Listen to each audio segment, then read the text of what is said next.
మీకు బాగా పాపులారిటీ వచ్చిన పాటలు తెలుగులో ఏ సినిమాకి ఏ పాటకి బాగా వచ్చిందండి? ఎక్కువ యాస ముఖ్యంగా జ్యోతిలక్ష్మి గారు, సిల్క్ స్మిత గారి పాటలు, ఎలమ్మ తర్వాత జయమాలిని గారి పాటలు. జయమాలిని ఇప్పుడే కదా, అప్పుడు విజయలలిత, జ్యోతిలక్ష్మి, కృష్ణ గారి పిక్చర్లో అవును మొనగాడు వస్తున్నాడు జాగ్రత్త, అందులో కంప్లీట్ నేనే. ఓకే. తర్వాత మన డైరెక్టర్ ఉన్నారు కేఎస్ఆర్ దాస్ గారా? కాదు కాదు కాదు, అది పెద్ద డైరెక్టర్. అతని పిక్చర్లు అన్నీ తాత మనవాడు తీశారే, దాసనారాయణ గారు. వాళ్ళ పిక్చర్లు అంతా నేను పాడాను. ఇలాగ పాటలంతా వచ్చింది. తర్వాత ఎక్కడ వాయిస్ విని మన రామారావు గారు, తిరువిక్రమరావు గారు, ఆయన ఈవిడ ఒక అమ్మాయి వచ్చింది, ఆవిడ పిలిచి ఆవిడకి బాగా ఇవ్వాలి ఓకే అని మంచి మంచి పాటలు. నందమూరి తారక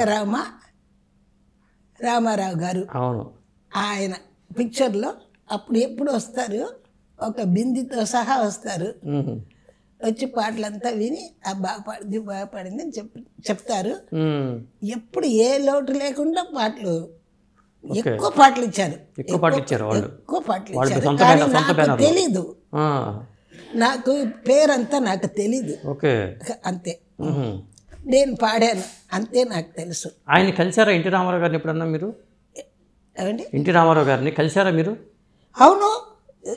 మొదటిసారికి ఎప్పుడు కలిసారు? ఎప్పుడంటే అప్పుడప్పుడు మేము రిహార్సల్స్కి వెళ్తున్నాం కదా, అప్పుడు రామారావు గారు వచ్చేస్తారు. ఓకే.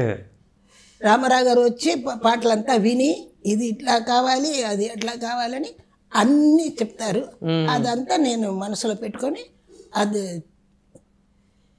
నాకు తెలిసింది గొప్పగా పాడానని ఆయన చెప్పారు, అదే నాకు తెలుసు. అదే అంటే మీ వాయిస్లో ఒక ప్రత్యేకత ఉంటుంది, ముఖ్యంగా అలాంటి వాళ్ళకి జ్యోతిలక్ష్మి గారికి కానీ విజయలలిత గారికి కానీ ఆ ప్రత్యేకత, అది ఎవరు గుర్తించారు అసలు దీన్ని, ఆ ప్రత్యేకతని?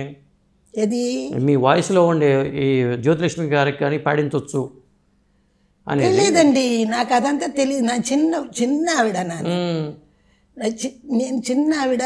ఏది వాళ్ళు ఇస్తే, ఏ పాట ఇస్తే ఆ పాట నేను కరెక్ట్గా గ్రహించుకొని అది పాడేస్తాను. ఓకే.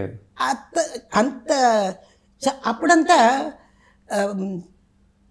ఒక సాంగ్ ఇప్పుడే నేర్పించి ఇప్పుడే తీయాలి అలా కాదు, ఒక పాటకి రిహార్సల్స్ అది మాత్రమే అవుతుంది. ఓకే. 10 రోజులు అవుతుంది రిహార్సల్స్, దానిలోనే మనకు అన్ని బయలాడ అయిపోతుంది. అంటే ప్రతి పాటకి రిహార్సల్స్ కంపల్సరీ అండి అప్పట్లో? ఆ కాలంలో నేను చెప్తున్నది ఏంటంటే 61, 62